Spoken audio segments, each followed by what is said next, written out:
할렐루야. 예, 말씀을 함께 보겠습니다. 시편 139편. 여호와여, 주께서 나를 살펴보셨으므로 나를 아시나이다.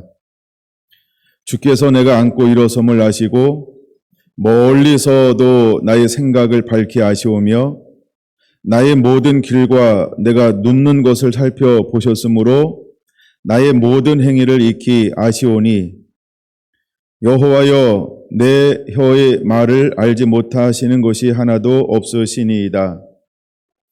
주께서 나의 앞뒤를 둘러싸시고 내게 안수하셨나이다. 이 지식이 내게 너무 기이하니 높아서 내가 능히 미치지 못하나이다. 아멘. 네, 6절까지. 자, 오늘 오전에는 삶의 전부를 감찰하시는 하나님, 이런 제목으로 함께 은혜를 나누고자 합니다. 삶의 전부를 감찰하시는 하나님. 시편을 1편부터 묵상하기 시작을 했습니다. 오늘 139편, 이제 얼마 남지 않았습니다. 150편 언제 가나 생각할지도 몰라 시작할 때는, 끝나갈 때는 어머나 벌써 다 돼가네 이럴 겁니다. 근데 이제 이 뒷부분의 시편들이 굉장히 압축되고 약간 좀 거칠고 또 알면 알수록 굉장히 깊고 오묘하고 뭔가 이렇게 농축된 어떤 그런 것들을 느끼게 될 수 있습니다. 그래서 그냥 이걸 어떻게 보느냐에 따라서 정말 다각도로 볼 수 있는 그런 시편들을 우리가 이제 한 걸음 한 걸음 접어들고 있습니다. 그래서 특별히 제가 139편은 한 5, 6명 거를 6명 이상을 들은 것 같아요. 그분들은 이 부분을 어떻게 풀어가고 어떻게 해석하고 어디에 초점 맞추고 어떻게 묵상하고 좀 씨름하는가를 좀 보고 싶어서 일단 인터넷 중심으로 해서 올라온 것들을 좀 봤어요. 확실히 다 묵상이 다 다릅니다. 여러분들도 다 다르죠? 한번 오늘 저는 어떻게 묵상을 했는가, 여러분 한번 은혜를 들으시면서 은혜 받는 그런 시간 되기를 원합니다. 자, 139편은 다윗의 시다라고 명확하게 말하고 있죠. 그 다음에 다윗이 언제 했을까라고 했을 때 학자들의 견해는 노년에 말년에 이제 했을 것이다, 이렇게 보는 견해가 우세합니다. 그래서 시편 139편은 누가 이 얘기를 처음 시작했는지는 알 수 없음. 그러나 사람들은 139편을 시편의 왕관이다, 이렇게 표현하고 있다는 거예요. 제가 왕관을 찾으려고 했으나 왕관은 없습니다. 사람들이 표현할 때 시편의 왕관이다, 이렇게 표현하는 겁니다. 그냥 문자는 없다는 거예요. 그럼 왜 139편을 시편의 왕관이라고 표현하고 있을까? 땡기잖아요. 왕관 찾고 싶기도 하고. 그래서 139편을 가지고 많이 씨름을 한번 해봐서, 그래서 제가 다른 사람들의 시편을 어떻게 묵상하고 나눴는지를 더 많이 한번 들어봤어요. 과연 뭘 두고 왕관이라고 이야기하나. 근데 제가 이건 제 결론입니다만 그분들도 모르더라.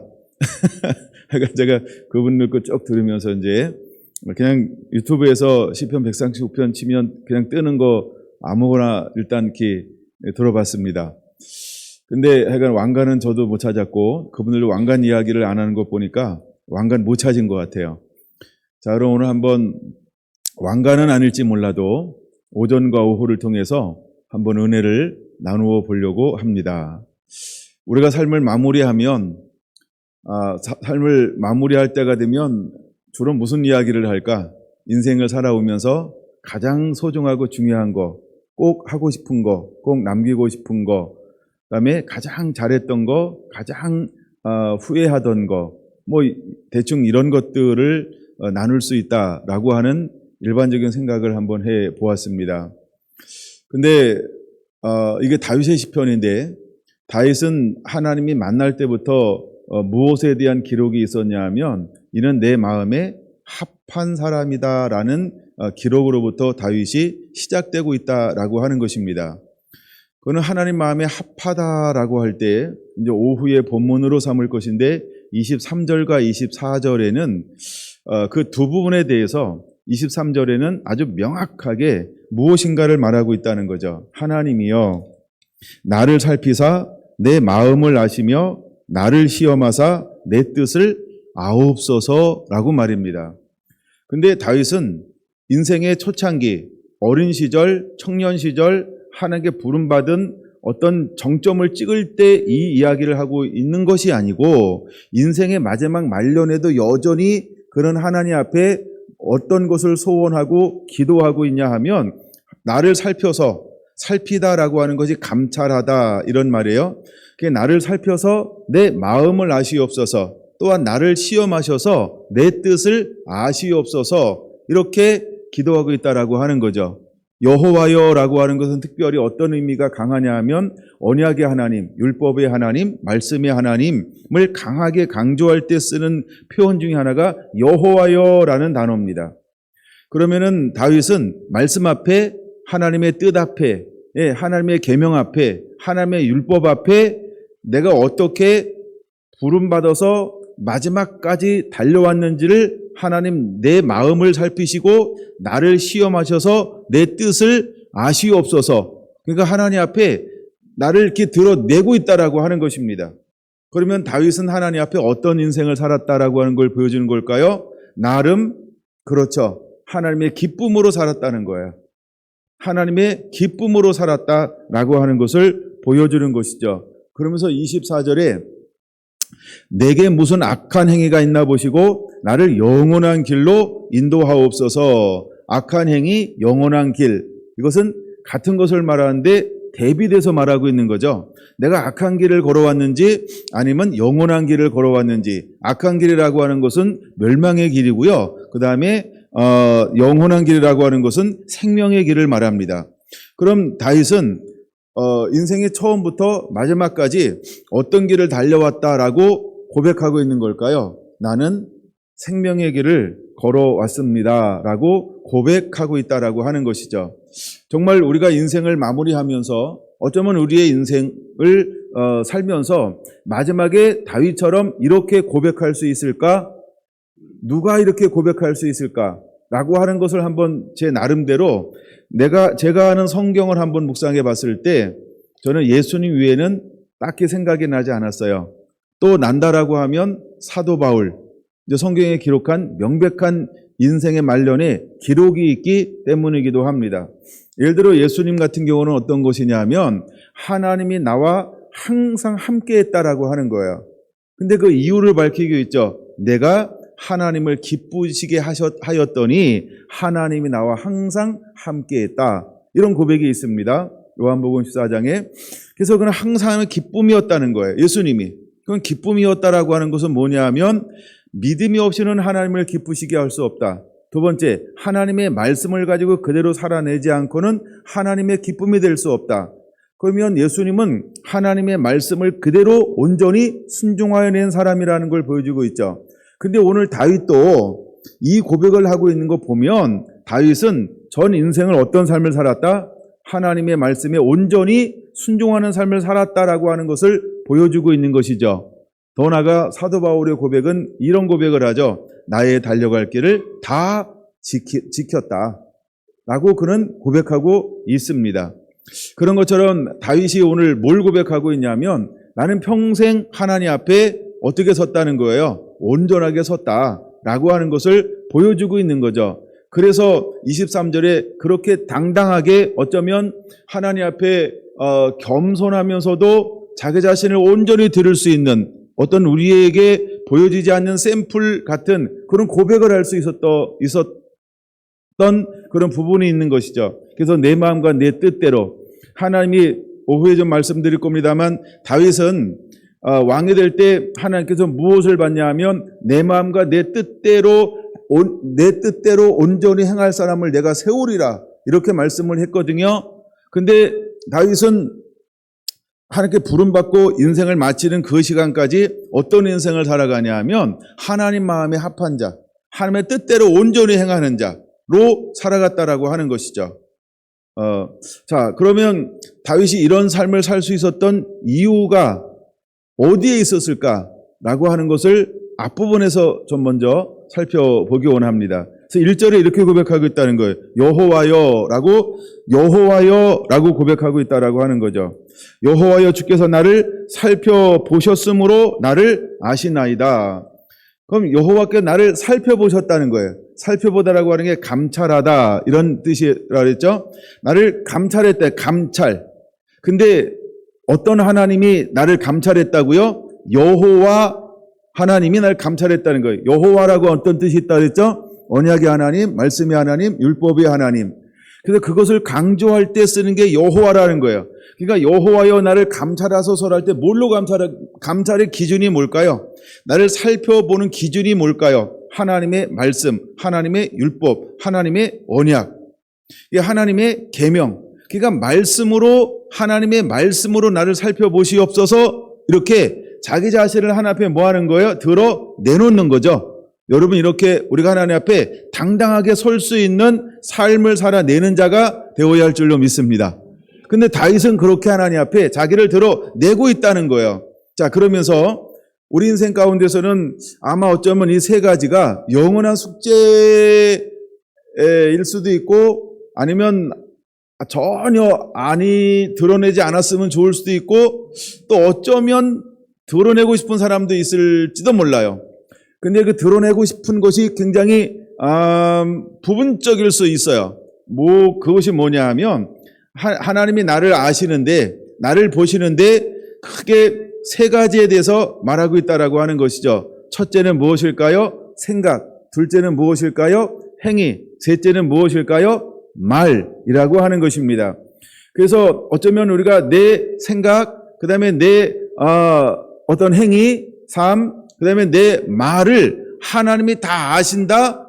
여러분 이 세 가지를 100% 드러내기를 원하는 사람이 있습니까? 아니면 좀 가려지길 원하는 것도 있습니까? 아니면 그냥 슬쩍 모른 척하고 지나가면 안 돼요?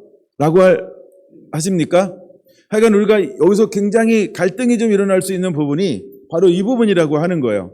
근데 다윗이 하나님 앞에 이렇게 나를 감찰하사 나를 아시옵소서라고 나를 아시나이다라고 당당하게 이야기할 수 있는 그 이유가 어디에서 오는 것일까라고 할 때 그는 하나님을 어떻게 섬겨왔는지를 보여주고 있는 것이죠. 그래서 다윗은 진정 하나님을 경외하는 자였다는 거예요. 다윗은 하나님을 경외하는 삶을 살아냈다는 거예요.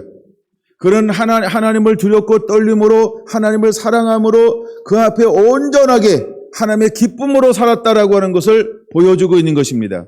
그래서 다윗은 인생 가운데 늘 무엇을 지켰을까? 그는요 생각을 지켰어요. 그는요 삶의 행위가 온전히 하며 기쁨, 말씀, 온전한 율법, 온전한 계명 여기에 온전히 머물렀던 사람이고 그 다음에 그는 말에 있어서 어떤 말을 했을까요? 하나님의 기뻐하는 말, 허망한 말 하지 않았을 거예요. 조롱하고 멸시하고 천대하는 말, 무시하는 말 하지 않았을 거예요.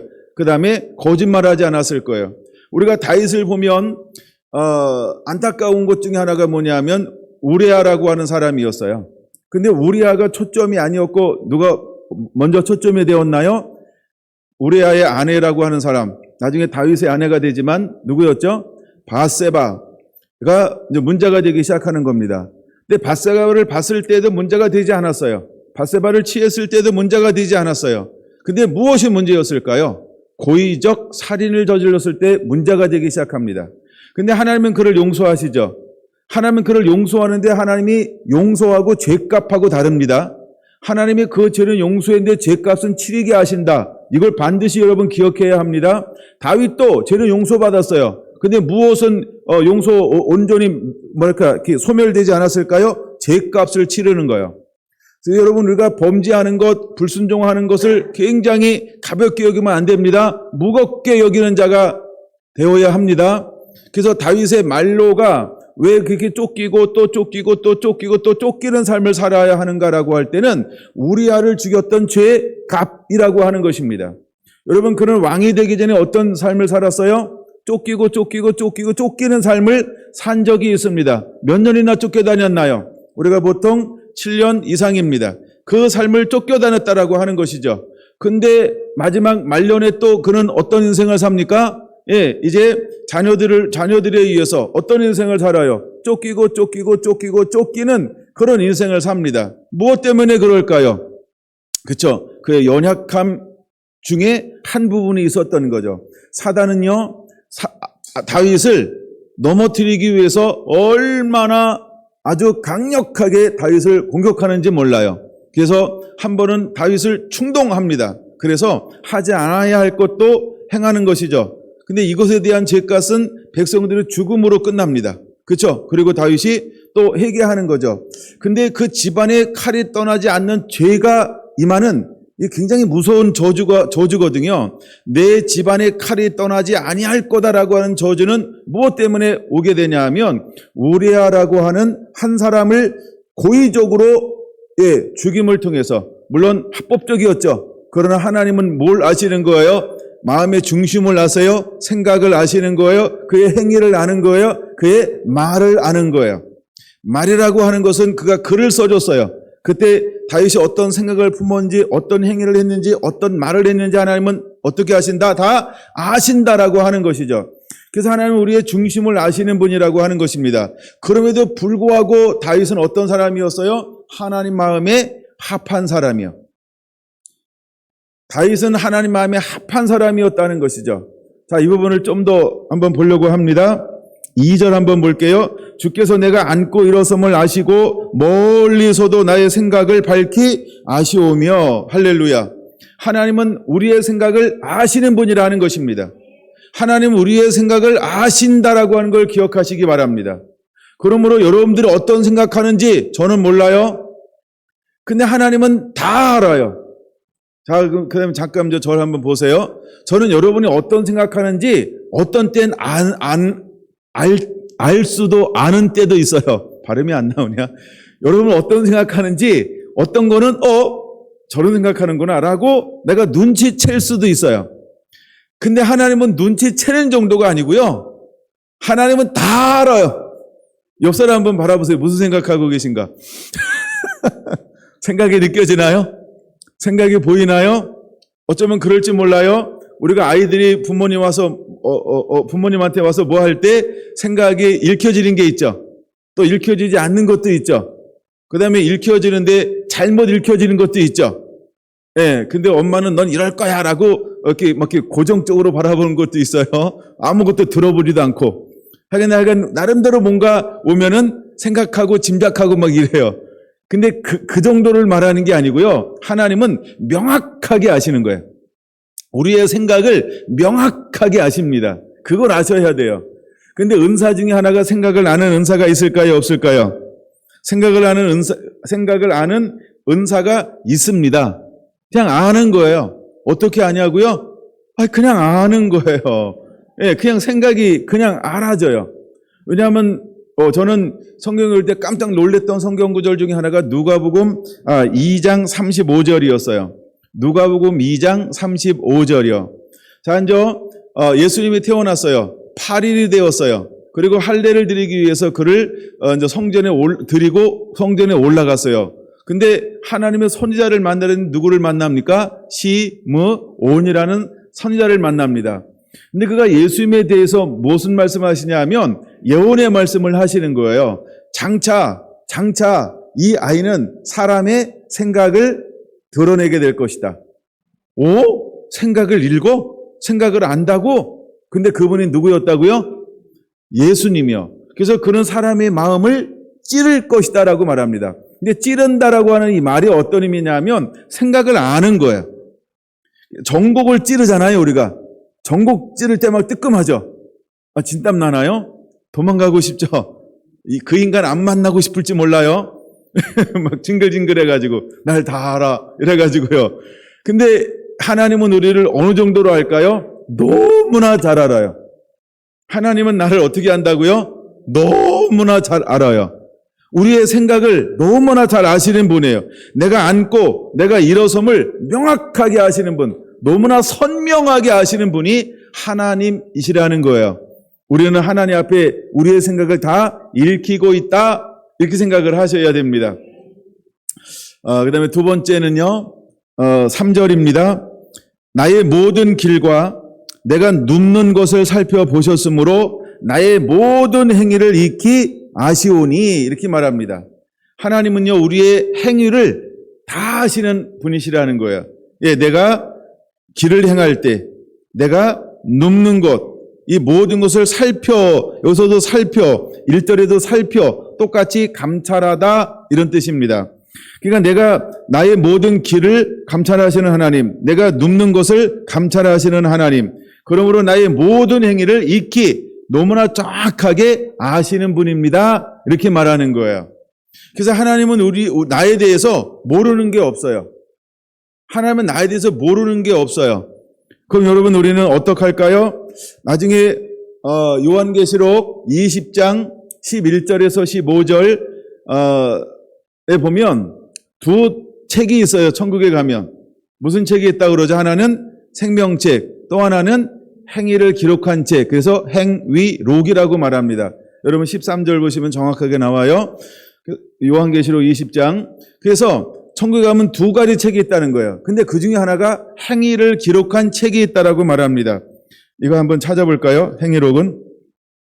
자, 20장 12절 보세요. 생명책이라 죽은 자들이 자기 행위를 따라 책들에 기록된 대로 심판을 받으리라. 13절, 바다가 그 가운데서 죽은 자들을 내주고 또 사망과 음보도 그 가운데서 죽은 자들을 내주매 각 사람이 행위대로 심판을 받고, 이렇게 말합니다. 많은 사람들이 이것을 말하면 하여간 행위 심판이냐, 이거 논쟁합니다. 논쟁하는 사람은 피하시기 바랍니다. 그냥 성경의 행위대로 심판을 받으리라 해서 거기까지만 가시면 되는 게 가장 안전하고 좋은 거예요. 자, 근데 중요한 겁니다.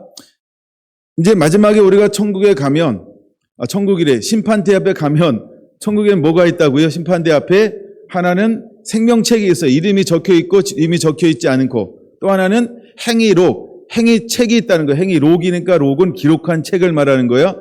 두 가지가 있다라고 하는 것입니다. 그러면 거기 행위록에 누구께 기록되어져 있을까요? 각 사람에 있는 모든 것이 기록되어져 있어요. 그럼 각 사람이 있는 모든 것이 기록되어져 있는데 거기는 무엇이 기록되어져 있을까요? 라고 할 때 세 가지가 기록되어져 있는 거예요. 첫째, 뭐라고요? 생각. 둘째, 행위. 셋째, 말. 이 세 가지가 기록되어져 있는 거예요. 그래서 나의 생각, 나의 행위, 나의 말은 내 삶의 전부이다. 예? 이 세 가지는요, 내 삶의 전부라고 하는 거예요. 그래서 행위록에는 뭐가 기록되어져 있냐 하면 내 삶의 전부가 기록되어져 있는 거예요. 근데 구체적으로 뭐가 기록되어져 있을까? 첫째 뭐라고요? 생각이 기록되어져 있어요. 생각. 두 번째가 뭐라고요? 행위가 기록되어져 있어요. 세 번째가 뭐라고요? 언어, 말이 기록되어져 있어요. 그래서 이 세 가지가 기록되어져 있어요. 이것을 우리는 행위록이라고 말합니다. 근데 중요한 건요, 하나님은 이것을 다 아신다는 거예요. 그렇죠? 근데 우리는 기록해놔도 다 모르죠? 왜 모를까요? 우리는 진짜 속을 몰라요. 우리는 진짜 의도를 몰라요. 우리는 진짜 뜻을 몰라요. 그래서 우리가 신뢰한다, 믿는다라고 하는 것이 어느 정도일까요? 부분적이라고 하는 거죠. 난 당신을 신뢰해. 난 당신을 믿어. 난 당신을 의지해. 라고 하는 게 어떨까요? 그때그때 다르죠. 농도가 짙었다, 농도가 낮춰졌다. 믿기는 믿는데 어떨 때 농도가 짙어. 어떨 때 똑같이 믿는데 농도가 낮아져. 왜 그럴까요? 하여간 이것이 우리예요. 근데 하나님은 이 부분을 어떻게 할까요? 정확하게 알아요. 네가 말하는 것이 머리인지 네가 말하는 것이 심령으로 이야기하는 건지를 명확하게 알아요. 그래서 우리가 믿음 그럴 때 두 가지 믿음이 있죠. 하나는 머리 믿음이 있어요. 또 하나는 마음, 심령 믿음이 있어요. 그럼 우리가 무엇으로 믿어야 할까요? 마음으로 믿어 의에 이르고 라고 하는 것처럼 머리로 믿는 믿음이 아니고 마음으로 믿는 믿음이어야 한다라고 하는 거죠. 여러분, 우리가 머리로는 많은 걸 믿을 수 있어요? 재미있는 시간 하나 갖겠습니다. 제가 여러분에게 1억을 드리겠습니다. 믿으시는 분 한번 손 한번 들어보세요. 이야, 아무도 안 들었어요. 사실은 제가 거짓말했습니다. 역시 여러분들은 저를 잘 아시는군요. 예, 이게 머리 믿음입니다. 이게 머리 믿음이라고요. 누군가 내게 다가와가지고요, 내가 당신한테 1억을 줄게요 그러면 이걸 믿어야 돼요? 의심해야 돼요?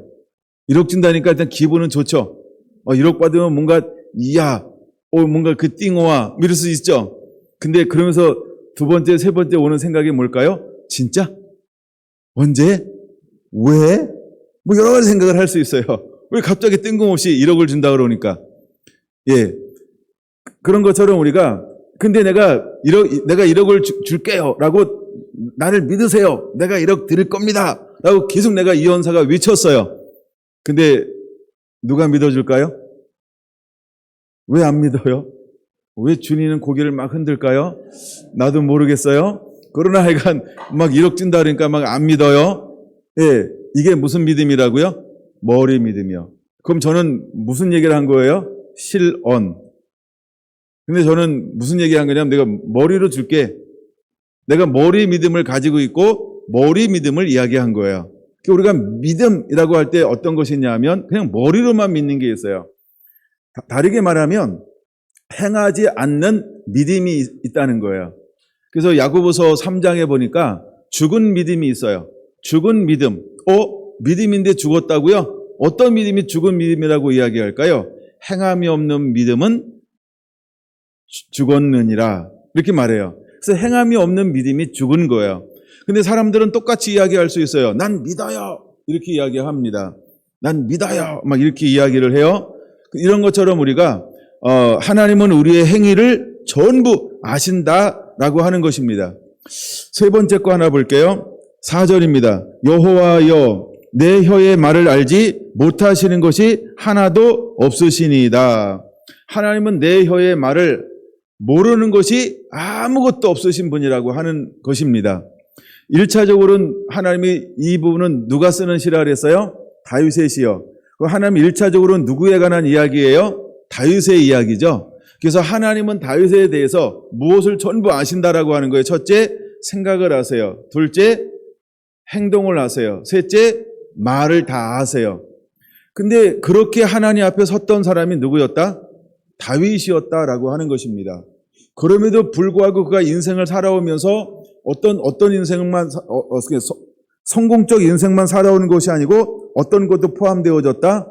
그렇죠? 실패하고 실수하고 실족한 삶도 있었다라고 하는 것입니다. 근데 우리가 인생을 살면서 실족하는 이유가 어디에 있을까? 동기적으로 내가 나쁜 놈이라. 그래서 실족할 수 있어요. 두 번째 있습니다. 사단이 나를 넘어뜨리기 위해서 나를 미혹하고 유혹하니까 실족할 수 있어요. 그럼 다윗은 첫 번째 경우일까요? 두 번째 경우일까요? 한번 좋게 좀 봐주세요. 그래도 다윗이니까. 네. 그래서 다윗은 스스로 어떤 의도를 가지고 나쁜 의도를 가지고 행한 것이 아니고 사단의 미혹으로 인하여서 나의 연약함, 우리가 믿음의 분량이 있는데 사단이 그 공격을 받아낼 수 있는 믿음의 분량이 안 되니까 사단에게 영향을 받아서 그래서 이것을 실족, 미혹 되어져서 사단에 의해서 시험을 들은 거죠. 근데 다윗의 의도는 어떤 의도를 가지고 있나요? 그는 생각이 하나님의 말씀에 온전히 순종하기를 원했어요. 그는 모든 행동이 하나님 말씀 안에 온전히 머물기를 원했어요. 그는 모든 언어가 하나님이 기뻐하는 말씀의 언어, 믿음의 언어만을 사용하기를 원했어요. 그리고 그가 씨름하고 있는 장면들이 우리가 이제 역사서 중에서 다윗의 인생을 쭉 살펴보면 얼마나 많이 그 마음으로 씨름하고 있는지 몰라요. 대표적인 게 이런 것일 수 있다는 생각이 한번 드는데요. 어떤 경우냐 하면 이제 그가 사울 왕을 죽일 수 있는 기회가 몇 번 주어져요. 그럼에도 불구하고 그는 어떻게 한다? 머뭇거리다가 그 다음에 어떤 액션을 취하다가 나중에는 그렇죠? 그것을 너무 괴로워서 토설하지 않으면 견딜 수 없는 마음을 가지게 돼요. 이건 무엇 때문에 그럴까요? 그렇죠? 그는 어떤 마음을 품었는지를 단적으로 보여주는 한 예라고 할 수 있는 거예요. 이게 다윗이었다는 거예요. 그럼에도 불구하고 다윗은 결정적으로 그가 크게 넘어지고 시험 드는 이런 부분이 있었다라고 하는 것입니다. 여러분, 우리 안에 그런 약점이 있는 것을 우리가 다 약점이 있죠. 근데 약점이 있는 것을 하나님도 아시는데 누구도 안다? 사단도 안다는 거예요. 내게 있는 약점을요. 그래서 우리는 서로 위에서 중보기도 해줘야 합니다. 그래서 우리가 때때로는 넘어질 수 있고 실패하는 것처럼 보일 수 있고 시험에 든 것처럼 보일 수 있어요. 때로는 병들을 수도 있고 사고가 날 수도 있고 모든 걸 잃어버릴 수도 있어요. 근데 그 속에서 하나님은 무엇인가를 만져가고 있다라고 하는 것 또 하나 우리가 기억해야 합니다. 그래서 우리가 쉽게 정죄하거나 비판하거나 판단함으로 업신여기지 아니하고 그를 위한 사랑을 가지고 중보기도하며 하나님의 뜻을 이루시옵소서라고 사랑으로 다가가 주는 것, 이것이 우리가 품어야 할 또 하나의 자세인 것입니다. 여러분, 그 신앙과 그 믿음이 여러분 안에 일어나게 되기를 원합니다. 할렐루야. 자, 이제 성경을 좀 몇 군데 좀 찾아볼까요? 먼저 창세기 16장을 한번 보겠습니다. 하나님은 어떤 하나님이시냐 하면 우리를 감찰하시는 하나님인 것을 볼 수 있습니다. 창세기 16장 13절에서 하갈이 임신을 하게 됩니다. 하갈이 임신을 하는데 이제 아브라함의 아내 사라를 업신여기게 되어지죠. 그래가지고 그가 잠시 이렇게 쫓겨나는 일들이 발생을 합니다. 그래서 그가 사막에서 혼자 헤매다가 누구를 찾기 시작하냐면 창세기 16장 13절이죠. 13절 같이 한번 볼까요? 하갈이 자기에게 이르신 하나님의 여호와의 이름을 나를 살피시는 하나님이라 하였으니 이는 내가 어떻게 여기서 나를 살피시는 하나님을 배웠는고 함이라. 이러므로 그 셈을 부엘라 헤로이라 불렀으며. 아멘.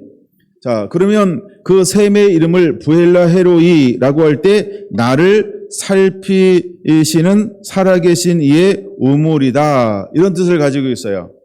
그럼 거기서 하갈이 발견한 하나님의 이름이 있죠. 어떤 이름을 하갈이 발견하고 있는 걸까요? 나를 감찰하시는 하나님, 나를 살피시는 하나님을 본 거예요.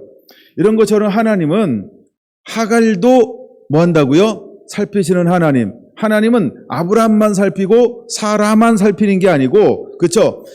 잘못하고 쫓겨남을 당해서 광야에서 율이 방황하고 있음에도 불구하고 하나님은 여전히 그를 향하여 뭐 하고 있다? 살피신다라고 하는 것입니다. 혹 우리가 그럴 수 있죠. 우리가 혹 좀 실수하고 아니면 또 고의적으로 죄를 범해서 이런 환경에 만날 수 있어요. 그 속에서도 하나님은 나를 뭐 하시는 하나님? 살피시는 하나님. 나를 살피시는 하나님. 나를 보살피시는 하나님. 그러므로 여러분, 한 번, 두 번 실수하고 실패하고 또 지금 죄악 가운데 있다 할지라도 막 가지는 않게 되기를 바랍니다. 난 버림받았어. 난 실패한 인생이야. 나는 안 되는구나. 나는 좌절할 수밖에 없어. 내 편은 아무것도 없어. 나를 돕는 자는 없네. 난 기댈 데가 없어. 난 의지할 데가 없어. 난 정처 없는 인생이야. 에이씨, 막 가자. 이러면 안 된다는 거예요. 이해가 되시나요? 왜냐하면 하갈이 그런 환경 가운데 있었는데도 불구하고 하나님은 뭐 하시는 하나님으로 찾아오셨나요? 살피시는 하나님, 감찰하시는 하나님. 그럼 하나님께서 하갈이 무엇을 지금 보고 있는 거예요? 생각을 보고 있겠죠? 행동을 보고 있겠죠? 그의 언어를 보고 있겠죠? 그걸 다 보고 있다라고 하는 것입니다. 할렐루야. 여러분들이 혹시 어려운 일을 당할 때 여러분들이 너무 깊이 막 가지 않게 되기를 바랍니다. 하나님은 그 속에서도 나를 살피시고 있다라고 하는 걸 기억하시기를 바랍니다. 아멘. 창세기 31장 40절 한번 보겠습니다. 창세기 31장은 야곱에 관한 이야기입니다. 근데 그가 40절에서 뭐라고 고백하고 있냐 하면 이제 라반에 의해서 그는 어떤 취급을 받습니까? 계속해서 속임을 받죠. 빼앗김을 당하죠. 정말 말도 안 되는 그런 상황 가운데 야곱이 놓이게 되어집니다. 근데 그럴 때 하나님이 야곱하고 라반에 일어나는 일들에 대해서 어떻게 하나님께서 반응하시는가를 보여주고 있는 장면입니다. 40절에 내가 이와 같이 낮에는 더위와 밤에는 추위를 무릅쓰고 눈 붙일 겨를도 없이 지냈습니다. 41절 내가 위삼촌 집에 있는 이 20년 동안 위삼촌의 두 딸을 위하여 14년, 위삼촌의 양떼를 위하여 6년을 위삼촌에게 봉사하였기에 위삼촌께서 내 품삯을 10번이나 바꾸셨으며 우리 아버지 하나님, 아브라함의 하나님 곧 이삭이 경외하는 이가 나와 함께 계시지 아니하셨더라면 위삼촌께서 이제 나를 빈손으로 돌로 보내셨으리라마는 하나님이 내 고난과 내 손의 수고를 보시고, 이 보시고라고 하는 단어가 어떤 단어라고요? 살피시고 감찰하시고 라는 뜻이에요. 그래서 하나님은 감찰하시는 하나님이라는 거죠. 보시고 어젯밤에 위삼촌을 책망하셨나이다. 그러니까 하나님은 야곱이 어떤 환경에 있는지 또 라반에게 어떻게 대접을 받는지 야곱이 어떻게 일하는지를 전부 하나님은 뭐 하신 하나님? 아시는 하나님. 그러니까 하나님이 뭘 읽었을까요? 야곱의 생각을 읽었겠죠. 야곱의 행위, 어떻게 섬기는지를 보았겠죠. 야곱이 그런 일을 당할 때 어떤 말을 했는지 하나님이 전부 뭐 하셨다? 보셨다, 아셨다라고 하는 겁니다. 근데 놀라운 것은 그럼에도 불구하고 하나님은 야곱에게 무엇을 주었다? 복을 주었다. 그러면 야곱은 야곱의 생각, 야곱의 행위, 야곱의 말은 하나님의 복을 받을 수 있는 행동을 했을까? 아니면 하나님의 복을 받을 수 없는 그런 세 가지를 했을까? 라고 했을 때 여러분의 생각은 어느 쪽으로 기울어지나요? 첫 번째라고 생각을 하시는 것 같아요. 야곱이 부당한 여러 가지 환경 가운데서도 그는 생각이 말씀 안에 있었다. 그 행동이 말씀 위에 있었다. 그 언어가 말씀 위에 있었다. 라고 생각하는 거죠. 근데 하나님이 이것을 보셨다라고 하는 것입니다. 그러면 야곱은 어떤 삶을 사는 사람이냐 하면 똑같다라고 하는 것이죠. 그는 그 부당한 환경 가운데서도 하나님을 경외함을 통해서 말씀을 의지함을 통해서 그는 자신의 방법으로 다른 액션을 취한 것이 아닌 하나님을 의지했다는 거예요. 그래서 하나님이 그를 도우셨다라고 하는 것입니다. 그가 10번이나 그렇게 10번이나 변개했어요. 바꿨어요. 계약서를 바꿨어요. 굉장히 부당한 일을 행한 것입니다. 예, 결혼함에 있어도 첫 번째가 아닌 레아가 아닌 라헬을 먼저 주는 것처럼 바뀌었나요? 그런 것처럼 그럴 때도 불구하고 그는 그 마음이 악하지 않았다는 거예요. 그의 행위가 악하지 않았다는 거예요. 그 언어가 악하지 않았다는 거예요. 여러분 우리가 그것을 여기서 볼 수 있어야 합니다. 우리가 인생을 살아가면서도 그런 환경들을 많이 만날 수 있겠죠. 그럴 때 우리가 다윗처럼 때로는 아브라함처럼 때로는 야곱처럼 여러분 우리는 여호와를 기억하는 자가 되어야 한다는 거예요. 그분의 약속, 그분의 말씀, 그분의 율법, 그분은 어떤 하나님? 신실하신 하나님, 그분은 인자하시는 하나님, 그는 노하기를 더디하시는 하나님. 할렐루야.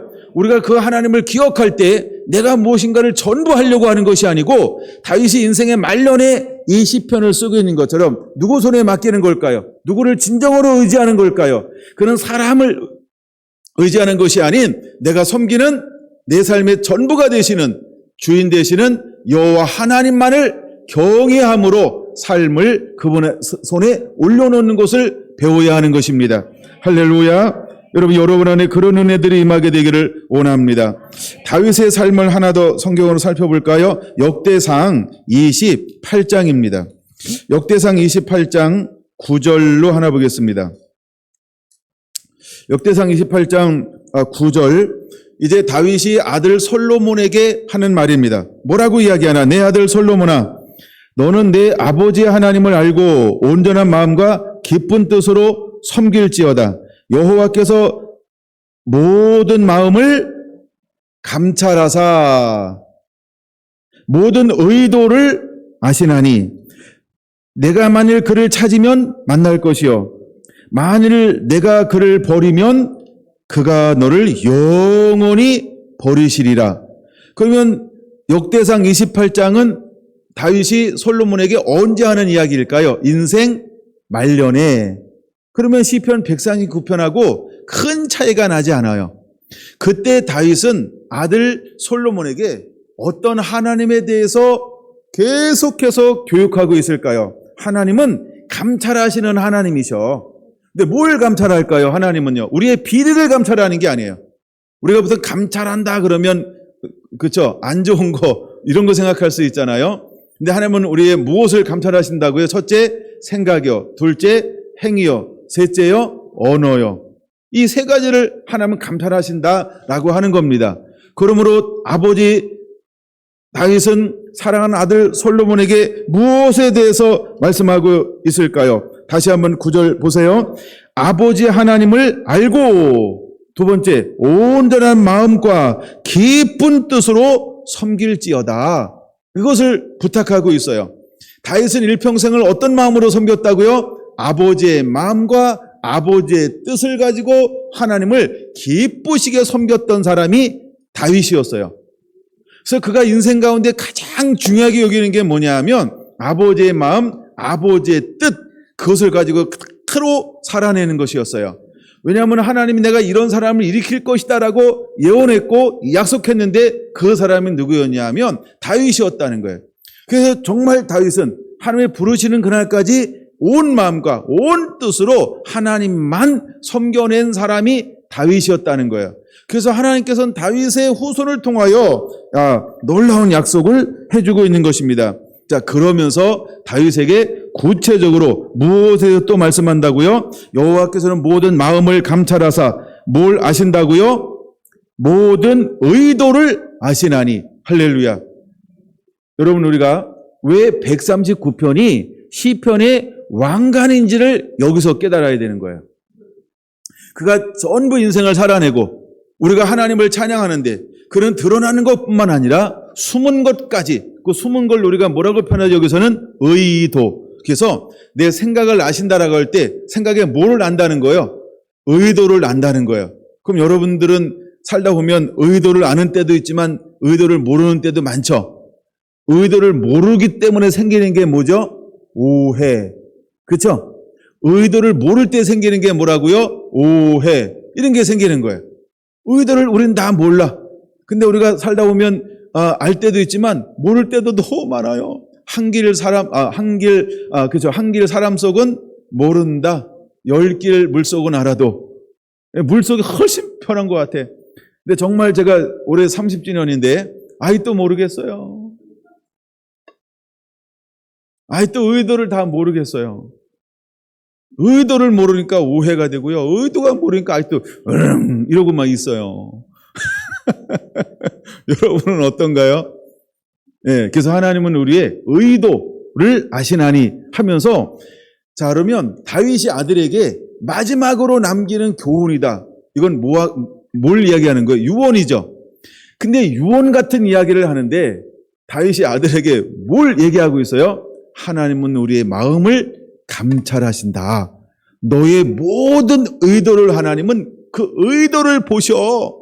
그러면서 두 번째 뭘 말합니까? 내가 만일 그를 찾으면 만날 것이요 그를 버리면 영원히 너는 버림받을 것이다. 그럼 다윗은 인생을 어떤 인생을 살았다라고 말씀하고 있는 거냐는 평생 하나님을 찾고 또 구하고 또 구하는 삶을 살았다라고 하는 걸 보여주는 거예요.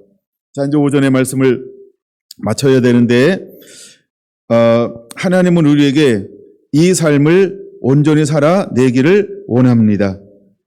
우리의 삶의 전부를 감찰하시는 하나님 앞에 이제는 우리의 생각의 의도, 그 다음에 행위의 의도, 그 다음에 세 번째 언어의 의도가 어떤 의도를 가지고 있는가. 여러분 순수하게 삽시다.